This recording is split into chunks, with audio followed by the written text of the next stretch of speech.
Good morning, everyone from Atlanta, Georgia, USA. Welcome to this month's episode of Action Items. I am your host, Dyci Sfregola. We are on the Let's Talk Supply Chain platform, and I am excited to have you here with me today. Welcome back. If this is not your first time, welcome to my world. If this is your first time, as always, our sponsor is Nugent Architects. And Nugent Architects is a digital transformation consultant agency helping businesses navigate the complex world of technology and digital supply chain. The NGA team of supply chain experts and solution architects works with clients in all phases of the implementation lifecycle, from initial planning to post-implementation support, including tool selection, project and program management, and business transformation road mapping, and reskilling and upskilling your workforce. To learn how NGA can support your business scale and implement digital, visit nugentarchitects.com for more information and to schedule a discovery session with a member of our team. So it is October. It is busy. Happy Friday, Rob. You are always here with us. So welcome back. Thank you for always sticking around and contributing to the conversation. October, November are heavy conference months. It's a great time to be discussing innovation within supply chain across industries, across company size. I personally this week here in Atlanta attended the Greener Manufacturing Conference, and it was great to see all of the different products, made with renewable materials, made with compostable materials, bioplastics, really talking about also day 2, digital AI and predictive analytics, and how that can be used for sustainability, closed loop manufacturing, raw material planning, reduction in production and not overproducing. Lots of great conversations. It was the second year, as I understand, here in North America. It's been going on in Europe. I highly encourage anyone who is interested in sustainability within the supply chain and alternative materials for plastics to attend next year. The Georgia Manufacturing Alliance, shout out to them for really putting together a great event. So coming up on the NGA docket and on my personal travel schedule, so if you will be there, definitely drop me a line. The end of the month, October 29th through 31st, I will be in Washington, D.C., speaking at the CMAA annual conference about digital supply chain fundamentals for the construction industry. If you attend my session, you also get continuing education credits, so that is always a plus. And of course, I'm fun. It's going to be very interesting. I'll be giving a very similar talk here in Atlanta at the Offsite Construction Expo in November. So if you can't catch me in DC and you happen to be local, then you can definitely catch me there.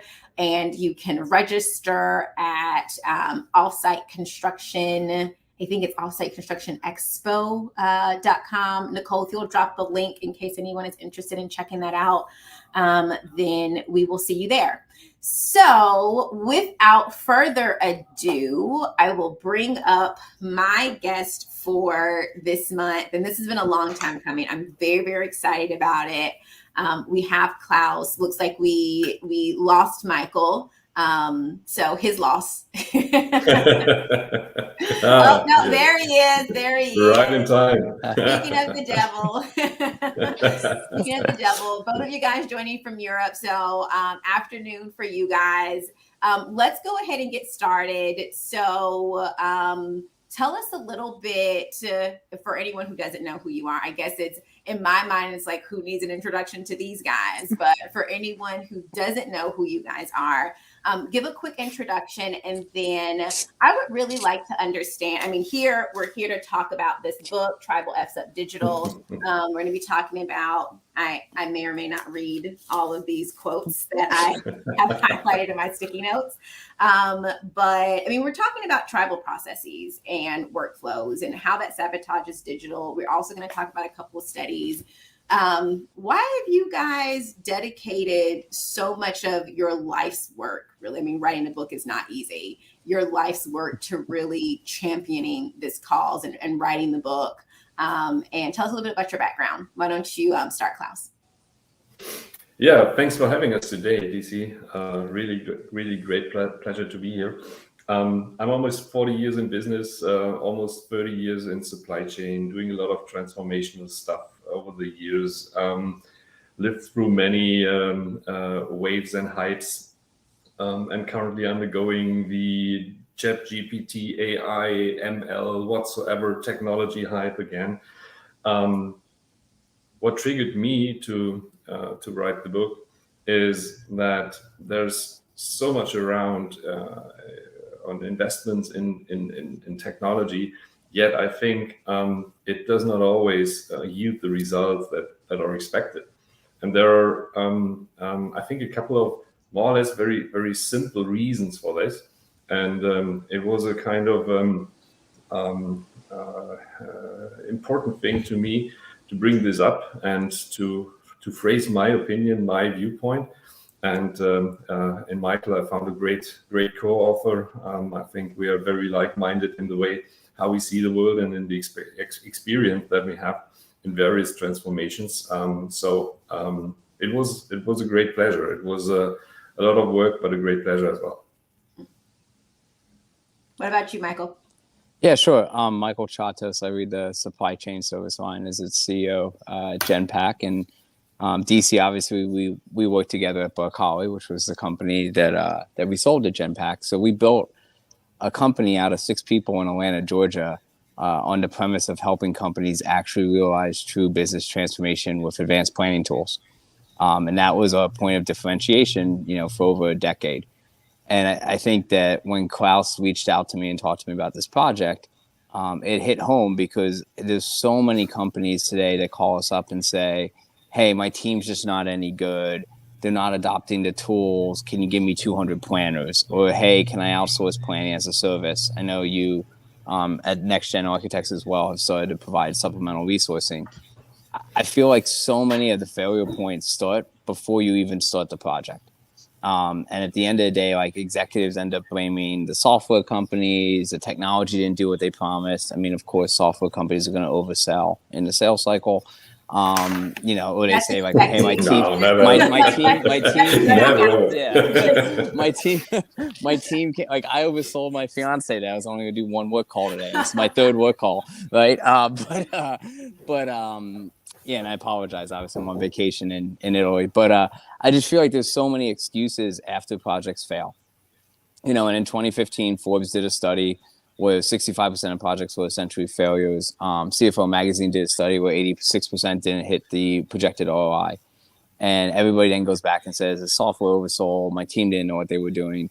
But so many decisions and so many mistakes can be avoided up front. And I felt like to not share and communicate that message was doing a disservice to the entire industry, especially as you're looking at an industry that, semiconductor alone could be short of 1 million people by 2030 from a resourcing headcount. So as things like generative AI, machine learning, AI, advanced planning technologies, control tower solutions come to bear, if companies don't have the ability to effectively implement those and change their ways of working to drive greater automation and more of exception-based process management, there's simply just not going to be the talent in the market to be able to provide the drugs, the brands, the chips, you name the item that our lives depend upon. So I think sharing that message was important.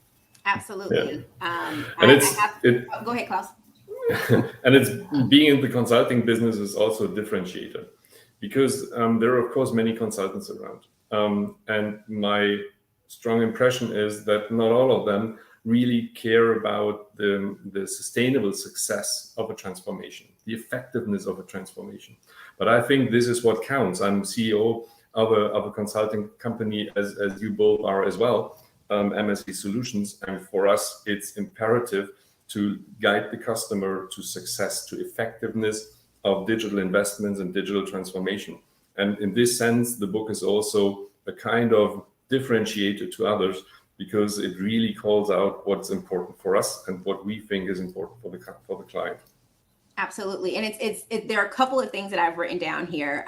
But one of the things, just kind of recency effect, going off of what you just said, Klaus, is that there are a lot of consultants. And from my experience, and not from, this is what I think, but having been told, even by other supply chain consultants, partners, colleagues, people we work with, they don't get this a lot from a digital perspective. There are a lot of really smart consultants, a lot of, really smart experts that get the general best practices of supply chain, how to move goods, how to work with your, suppliers, the very different, the different supply chain functions, but then digitalizing that, putting that into technology, as Michael mentioned, the AI, the advanced planning tools, all of that. Many people come to me and say, I need you for that part of it. So this is a great book for practitioners and people leading, but also for our peers, within the consulting space. Absolutely. But you made an important point that it's probably just a detail. You said putting a process into technology. Many companies approach it exactly the other way around, throwing technology at processes and hoping and expecting that the process is going to improve. This is not the case. So yeah, it's really, this is already a difference in how you approach it. Yeah. And I didn't even think about it. It's become second nature for me because Michael says that we worked together at Barkawi, but I really worked for him. I didn't know anything.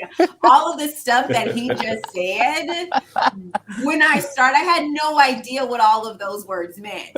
So now listening and being able to be involved in the conversation, I mean, if anything, Michael, you can say I actually taught somebody something in my life. There we go. Well, you're a great pupil to have. It's second nature for me. I didn't think about it from that perspective, but I can absolutely remember, after my time at Barkawi and going to another company, I was hands on keyboards at Anaplan, configuring Anaplan. And I very specifically remember like, hey, here are our spreadsheets, put this into the tool. And then I'm like, but these don't tie out in Excel. Why would they tie out in the tool? But I seemed to be the only person that was thinking about it. I was like, this isn't chicken or the egg. That's not a debate. This is you putting the cart before the horse. How do we go back? But can you, Nicole, very quickly, the PwC study, and this is from 2023, because Michael mentioned 2015 studies. I mean, like very, 83% of executives say the technology investment didn't fully deliver expected results. That's higher than 65. I mean, that's higher than what I've seen in the last studies in the last couple of years. And most recently, I remember 70. So we went from 65% into the 70s. We're now into 83% of companies not realizing the expected results. I mean, it's getting worse. What is the cause of that? It's not getting better despite us three sitting here telling everyone listening apparently. I would say there's a couple things. So one, obviously the hype and the expectations of what digitalization should bring are a lot different than it was in 2015. I mean, if you look back in 2015 in supply chain in particular, a lot of the expectation was baseline on what people did in APO and ASCP, which was very much of an aggregation source of data and planning offline. So I think one, expectations are significantly higher. Two, technology solutions have become way more expensive. I mean, look at some of the leading tools in supply chain. Their monthly cost is 10x what it was a decade ago. So all of a sudden, the business case you need to drive is significantly larger, right? So not only do you have capability expectations, but your business expectations have materially increased. Number three, the value in a lot of these tools and technologies is the ability to execute and realize a completely new operating model, whether that's collapsing the organizational structure, moving to things like concurrent planning, connecting planning and execution. But it forces change management, and this is something Klaus and I speak to at the book level. It forces change management not just across hard and soft skills of the individual planner, but it forces change management that crosses functional silos and actually like fiefdoms inside of most organizations, because you're trying to move from a functional optimization solution to an enterprise orchestration tool. And that requires a different degree of change management from the executive level all the way down to the executional metrics and performance, incentive plans that you should be putting in place. So I think, those three things add to the complexity. Then you have the overall impact of the market. So, 5-10 years ago, it was supply chain boutique consulting firms that did this work. Now it's every major SI. And unfortunately, a lot of those SIs are really good at managing ERP systems. They don't know anything when it comes to trying to truly drive a transformation in supply chain. But they instantaneously get a lot of this work because they're running the S4 program or they're running the ERP maintenance for SAP. So you have a lot of providers in the space that are truly not supply chain practitioners, that are more of mechanics that say, okay, you want a square wheel? I can go configure a square wheel. No one's asking why that makes sense, or should they even be asking for that requirement, right? So to your comment about replicate what I have in Excel today in Anaplan. And I think then the other challenge you have is the proliferation of software publishers in the space. So you go back 10 years, it was 2 key ERP players and there was 5 or 6 software companies, and we all know their names. You look at a Magic Quadrant today, there's like 40, 50 players. You go to their websites, they all sound the same. They all use the same marketing material. They all use the same sales pitch. They've all gotten smart enough now at this point to figure out how to make a demo be the best version of the tool that you will ever see or ever think exists. So the challenging decision-making has become materially harder. So again, a lot of those comments lean towards things that companies need to be doing before the project starts to be successful.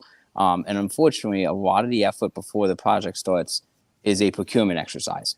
And that doesn't align to what needs to be put into place to be successful for an operational transformation. Absolutely. Klaus, do you have anything to add? Absolutely. I feel like we're on a conference stage and I'm moderating the panel. Building on your topic, you mentioned, Michael, on the system integrators, it starts with a name, right? System integrators. They are not operating modelers and consultants in this sense, but system integrators. So if it's just a system integration to an existing or just, let's say, fine-tuned process, it's of course not a transformational ambition that you're going for. So one of the key questions is it a real, true transformation that a company is approaching? Or is it just a renovation of an as-is process that is called a transformation? And this is a big difference. And I think that a transformation really needs much more, as Michael said, than just the implementation of a system, right? Because this is not really moving the needle. This is not really making the drastic change. The enablement that digitalization, that digital tools have, need to be converted into ideas of new operating models and new organizational structures in order to be really transformative. But this is a lot of pre-work before you even start with just implementing a tool. Yeah. Absolutely. Yeah. I have Go ahead. DC, if I could jump in real quick, it was interesting. I literally just got off a call, so this was one of my 2 vacation calls this morning. Yeah, I was gonna say, aren't you on vacation? I am technically, yes. But I'm like right outside of Pisa, actually. So, but it was funny. In the call, within an hour, I got asked two questions. First question was, do we think it's okay that we release an RFP to the SIs before we pick the technology? And my immediate question was like, okay, if we don't even know what tool we're looking at, how do you know if any of the SIs actually have capabilities and credentials in the tool? And if we don't know the technology, we don't even know the bounds of the operating model. So like if you're picking a technology that's running in batch, we're not talking about changing the organization from functional planning to time horizon-based network planning. That's a massive change. Some companies have done it, some companies haven't. How do we not even know that requirement, but we're picking the SI? Right? It doesn't make any sense. And then the second question I got was, do you think it's okay if we pick the tool before we have them demo anything with our data? Because it's going to take too long to get our data in the solution. And I was like, well, if you want to see all tools look exactly perfect, sure. But how are you going to assess if the tool can actually truly enable some of the capabilities of your next-gen operating model if you haven't actually forced them to show it in the technology?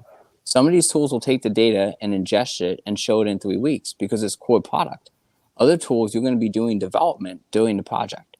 So even like from that standpoint, the what you need from a transformation partner in a off-the-shelf solution in which you're parameterizing variables versus what you need in a project that is technically a development of software during the deployment is completely different. But the decision-making process from a procurement standpoint is simply, we don't have time to do that. We need to run all three in parallel. So I'm not going to say that project's going to fail, but it's not set up in a great spot to start with.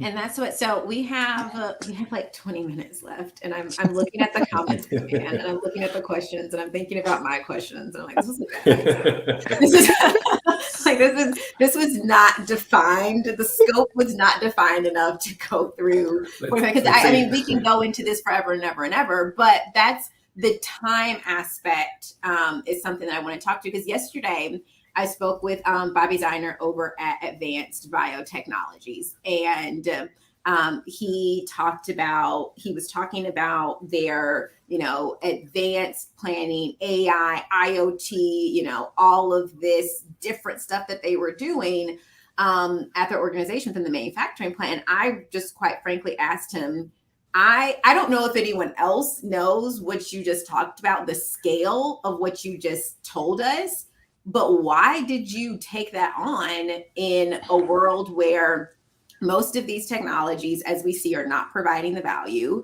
And it's just a really big lift.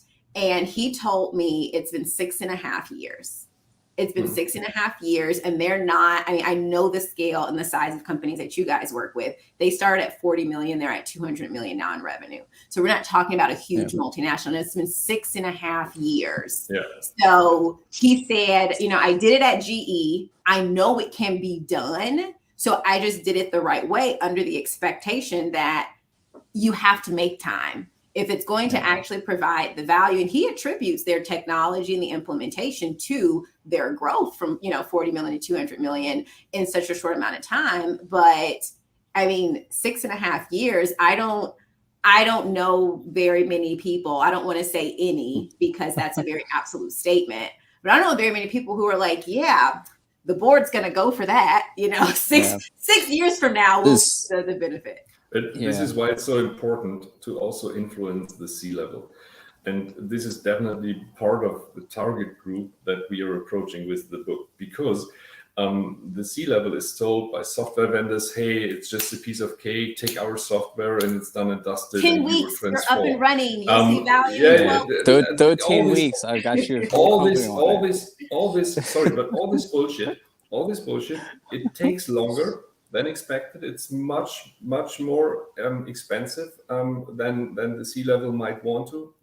It needs much more involvement of them, but approving a budget and kicking off a project, it's much more, because you need to touch the organization. You need to go into the dimensions that are determining the company structure today. If you want to turn from a functional model into an end-to-end model, all these things, and it needs a different level of involvement and a very different understanding from the very beginning, specifically on the C-level, because disappointment starts with expectation.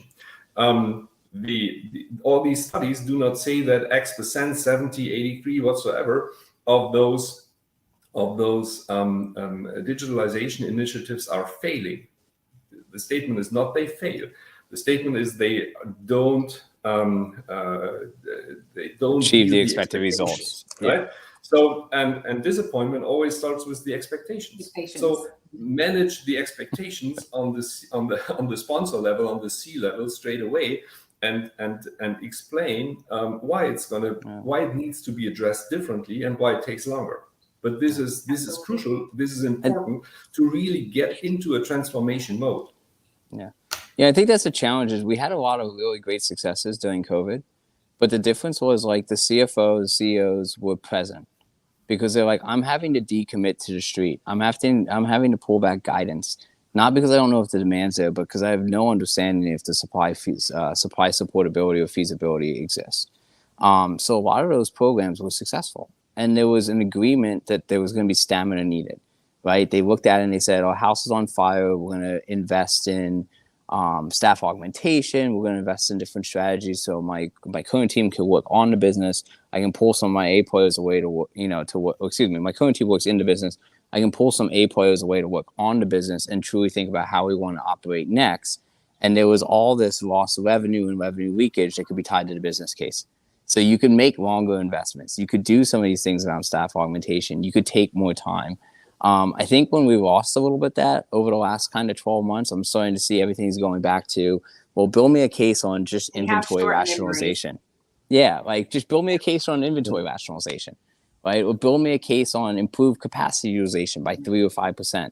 Those business cases aren't things that the stamina at the executive level and the understanding at the board level and the appreciation to shareholder level persists in the duration that you need it to in order to be successful in some of these transformation journeys.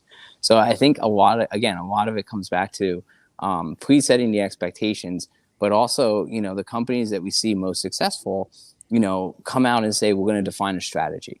Like Qualcomm was a great example. They said, look, and there was a webinar we did with supply demand executive with Qualcomm, and they came in and said, look, at the end of the day, we need to diversify out of mobile. That's a 3 to 4 year journey for our engineering team. But when that finally comes to fruition, we need to have the supply chain ecosystem in place to realize it.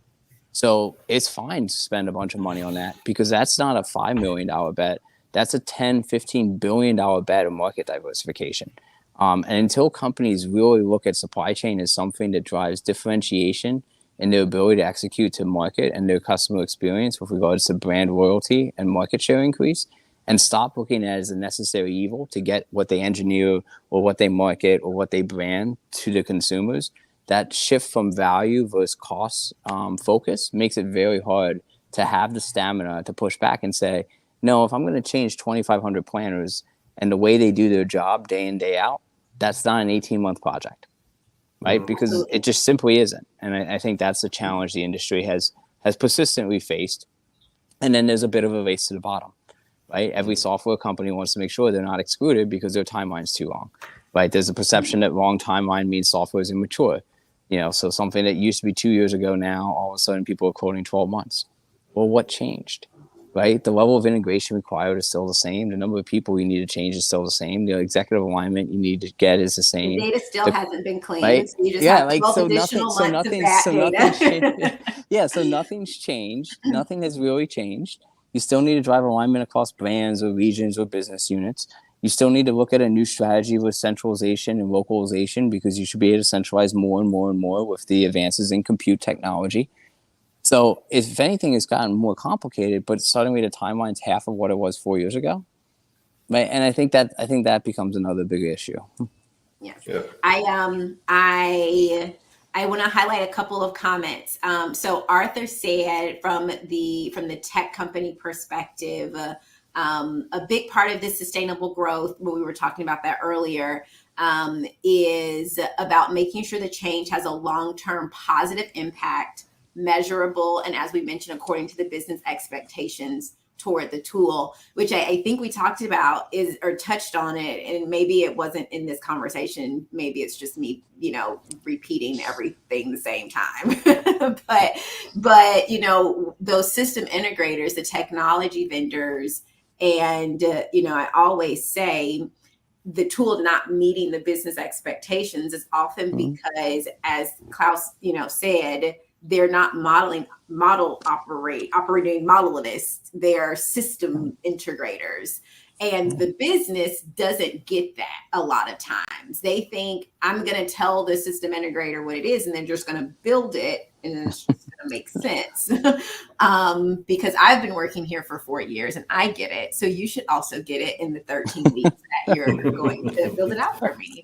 And also, I've had a situation, and I shouldn't laugh at it, but because it's genuine, just not really, again, understanding how the tools work. But we were doing UAT, and one of the testers said, well, why didn't the tool tell me to do this? And I said, well, you didn't tell the tool to do that. Like, you have to teach it. We don't just turn, you don't just go live and these things work. There's business logic and workflows, all of that has to be built into it. And I don't think that the business always understands that, because we talk so much as technologists about all of the benefits of technology. but that's also like, let's preface that. And the disclaimer is, in a perfect world where you have identified and documented your business process and all of your data makes sense and everything is integrated, and all your decision tree logics and all your workflows, it's perfect. Yeah. Absolutely. Another comment here. Usually I face companies that missed to sell the project internally to all stakeholders, and more importantly to their users, and therefore end up with a very low adoption. How can leaders address such a challenge? Yeah. So I'll take a crack at both of them together. So I think on the sustainability question, first thing that I always talk to clients, and we probably do about 20 to 30 re-implementations a year, right? So companies call us up and say, hey, this didn't work. You know, the business now has control, not the IT team. We're now looking at business partners versus kind of traditional software SIs. How do you go fix this? I would say it's twofold. Like, first of all, you can start off, and this pertains to both questions. What are your adoption metrics that you're systematizing and codifying in the software from the onset? So in the very beginning of the process, right, you're going to say, okay, here's my business process. Here's what I'm expecting. Here's the system expectations. There should also be an aspect of like, what's the levels of acceptability and the user adoption expectations and metrics? And that should tie back to your ongoing continual training and educational processes, right? So if you see that certain planners have a ton of manually gendered planned orders, or you're having constant deviations with regards to forecast value add or tracking signal bias, or consistent violations of inventory strategies and policies, or the gap between your net requirements and your planned production continues to grow, which would have to do with what's happening in the factory. Like, all those metrics are very easy to see in a system. So those should become new ways of identifying operational adoption. And then each one of them has to have a corrective action, right? And that could be training, that can be transition with regards to decision-making authority, which is always a painful subject. But I think that that's a key thing. What some of our clients have done very well is they've identified those up front, and the core team members, their bonuses are tied to those adoption metrics, right? So Boston Scientific was a great example. The demand planning leads, you know, his name was Josh, like his entire comp for 2 years was tied to the adoption. It wasn't, did the tool go live? It was he strong enough at building and influencing consensus around the demand planning organizations globally to adopt a new target operating model process? And then did they stick with it? So I think that's a key area is, you know, establish the metrics, systematize the metrics so that it's continuously visible to everybody, and then tie it back to course corrective training, and then have a plan B when the people just simply are not willing to make the change. Right. And be honest with yourself about it. And assigning an accountable owner. Yep. It's not just like the collective we will get it done, and the collective we, it never gets actually done. But if someone is the owner, you talked about decision-making authority. Are they a respected decision maker? Do they have the power to drive these things? And the social capital, right? Are they respected amongst their peers to be able to help drive and influence that change? And I think that gets missed. So that would be my first area. And the second one, and Klaus, I'll kick it to you. The second area is, what does your ongoing sustainability organization look like? So whether you want to call it a center of excellence, whether you want to call it a team of SMEs, your business conditions will change. You'll go from heavily constrained environments to less constrained environments. And as such, that decision logic and that automated workflow, right, has changed. I mean, there's been clients where we started the project in the middle of COVID, and we were allocating every single die off a wafer. And by the time we were finished the project, we had excess capacity, and we were pushing wafers to fill a fab. Those are completely different business models, completely different rule sets. The tools need to be able to adjust to the business. I think a lot of times when we come in and do assessments, the tools are overly configured for the time and conditions of today with no sustaining organization to be able to adopt it. Adjust it. And without the adjustments, you lose the adoption. So make sure that you have that capability in place, whether it's in-house or through a partner.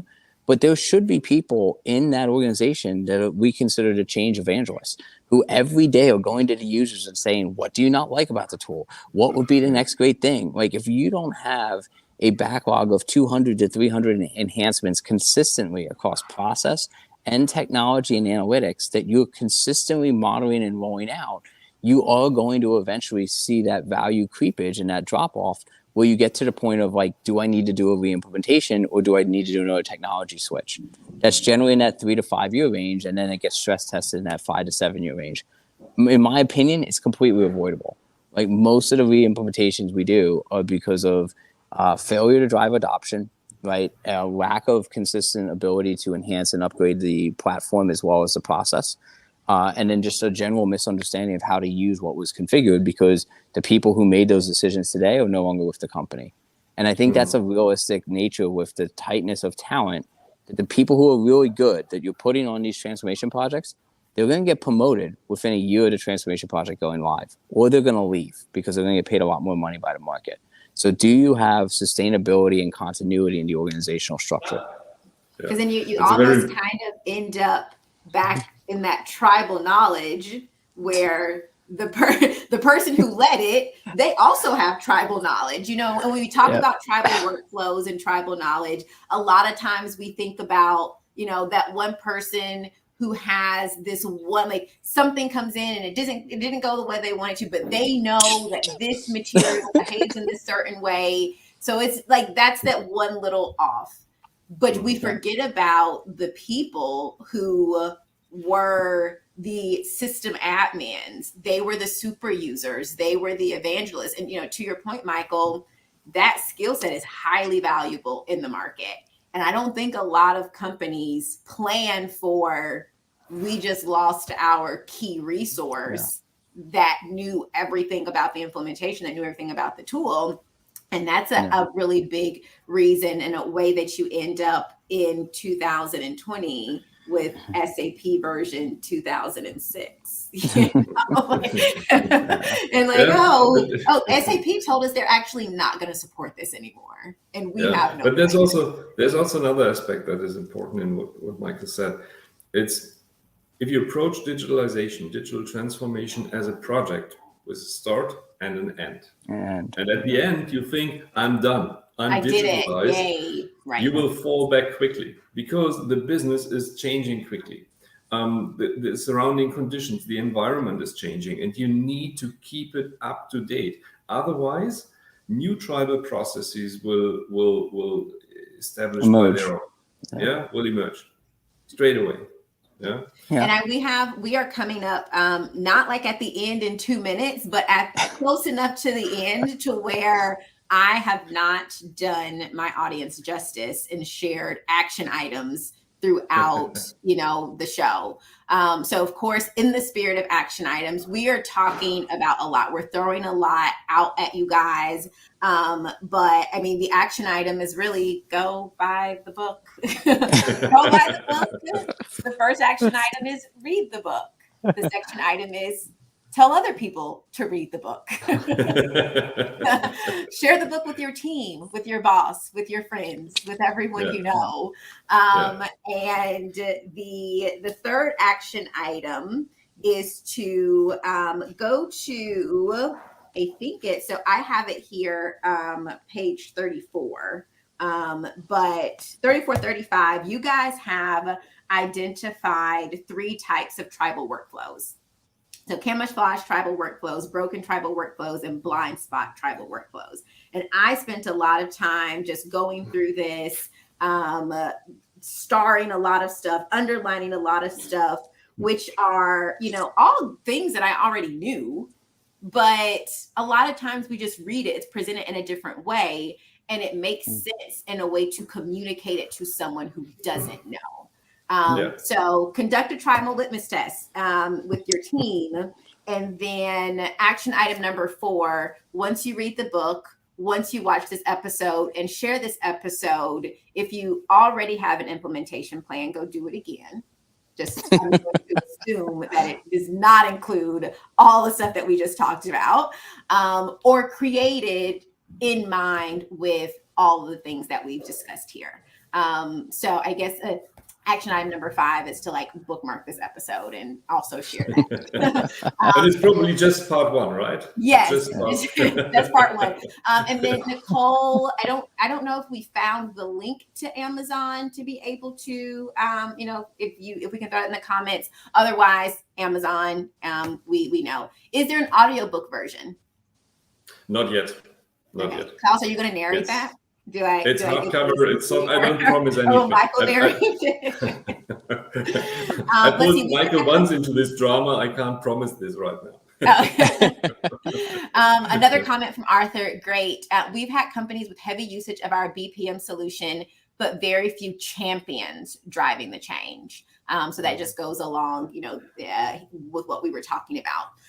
So we have 5 minutes, and we could keep going and going and going. So I know that if I say one last comment, Klaus, that will take up 5 minutes. One last comment from Klaus, one last comment from Michael, and then I don't know, like maybe we start a Tribal Sabotage's digital podcast. I mean, there's enough. Yes, great. There's enough content. Not to say we do it forever, but even if we just do it for 2 years, once a week, once every other week, there's plenty out there. And I imagine that we could continue because I haven't been in the industry as long as you have, Klaus, but things are going to continue to change. New technologies are going to continue. And as we mentioned, we have short memories. So it's a fantastic idea.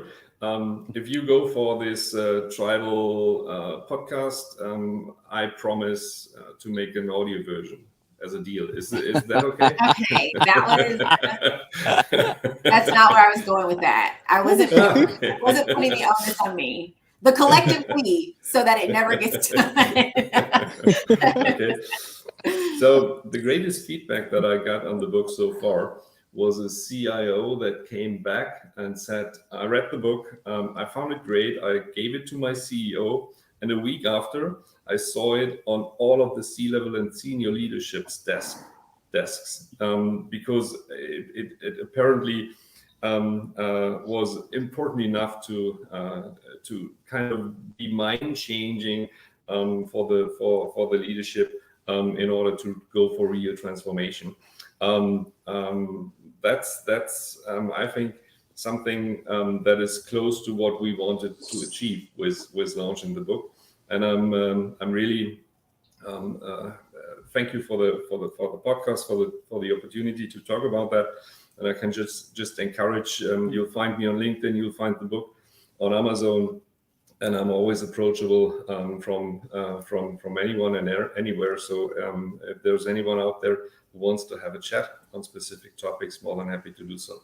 And we're not ashamed of saying also, if you recognize that you need help, Klaus will charge you hours to help you and provide value. Like, it is what it is. You're an expert. You guys wrote the book. If you need help, again, a lot of people have a lot of conversations. It's so hard to find a digital supply chain expert. It's so hard to find someone who gets the business, who understands the technology, but also understands what a good implementation should look like and how to actually make that happen. So if you need help with that, we're all here to help. We're all in different regions. And I don't consider any of us competitors. Our focus is small and mid-market. You guys are on a whole different scale. So anyone here on the screen can help you with that. Michael, comment to wrap us up. Yeah, I would just say that in the book, Klaus intentionally titled it Against My Mother's Objection, to be thought-provoking. And I think we are truly trying to challenge a paradigm of thought process. And so you have to be bold. But I also want to leave people with the concept that this shouldn't be scary. Doing it right isn't, exponentially harder. It doesn't cost exponentially more money. You have to be a little bit more thoughtful of the way you do it. You might have to invest some calories in convincing traditional ways of technology purchasing to be more considerate and thoughtful with regards to the business impact. But a lot of the things that we recommend are just shifts in where you do the work and what comes first versus second. And at the end of the day, it materially increases your probability of success. So I don't want anyone to think that this is such a big change in the way my company operates, that it's so overwhelming and daunting I can't do it. Yeah, it can be as simple as starting out with, hey, spend 2 to 3 weeks with somebody who really knows the tools and get an understanding of like, what's your North Star in like a quick strike. And like, I had a client today and said, do you guys ever want to go to network planning? And they said, well, no, we're close to that. But maybe in 2 to 3 years we do, because we spoke to a bunch of leaders of the industry in CPG and they all do it. Okay, well, that's a great boundary condition. So throw out these 5 softwares you're looking at, because none of them get you there. You have no chance, right? So a lot of this stuff can be handled in just a few conversations or a week or 2 investment up front. And, again, a lot of us will be happy to provide you some of that guidance and roadmap, even free of charge, just so that we minimize, some of the black eyes that are painted on the industry, particularly in the supply chain transformation space, of failed deployments. So, I challenge you as an opportunity to be bold and think differently and truly create long-term and sustainable value for your company. But it's not such an overwhelming overhaul of the current processes today. It's just a reprioritization of the effort and the calories. Absolutely. And I'll wrap up. Mark your calendars. Next show is November 10th. We're going to be joined by Norfolk Southern to be talking about some of their data and analytics, digital supply chain efforts related to safety incidents and sustainability. So that will be next month's episode. And then we're actually wrapping up the year, Michael, with Deborah from Jim nice. To be talking about sustainability. So I'm super excited to have Deborah Dolan at the end of the year. We only have 2 episodes left for the year. And then we'll be getting into 2024, guys. Q4 is here. The end is near. But that is the conclusion of today's show. Actually, before that, one thing that I did want to note, the thing that I really, really liked about this, that Klaus and Michael did, I think it was in like the first couple of pages. It says like skip to the end if you need the spoilers. Like if you actual like do some stuff, like go to the last page. And I was like, oh, that was actually really great. And then you go back and read the whole thing. So it reminds me of our tagline, right? If you don't start at the end, you're going to fail back at the beginning, which I know a couple of people threw that quote out. So the whole concept is, if you don't start at the end of where you want to be as an organization and what truly matters, which is your end customer's experience, you're going to fail recreating the steps that you do today to get there. So we figured it'd be unfair to preach that as kind of a motto and then not give it to you in the book. I got it. Okay, we're over. Nicole's going to kill us. That concludes today's show. Thank you for listening and supporting. If today's content resonates with you and you're seeking hands-on support for your supply chain to do any sort of implementations, visit newgenarchitects.com, schedule a free session with a member of the team. And if you want to be sure to never miss a show or catch the recordings, you can sign up at the NGA newsletter at newgenarchitects.com or also with Let's Talk Supply Chain. So everyone have a great weekend. Michael and Klaus, thank you for joining. Michael, I'm not taking any responsibility for you being on this call. It's been I'll send her. I don't have anything to do with that. So that's on you. You go handle that. And everyone have a great weekend. All right.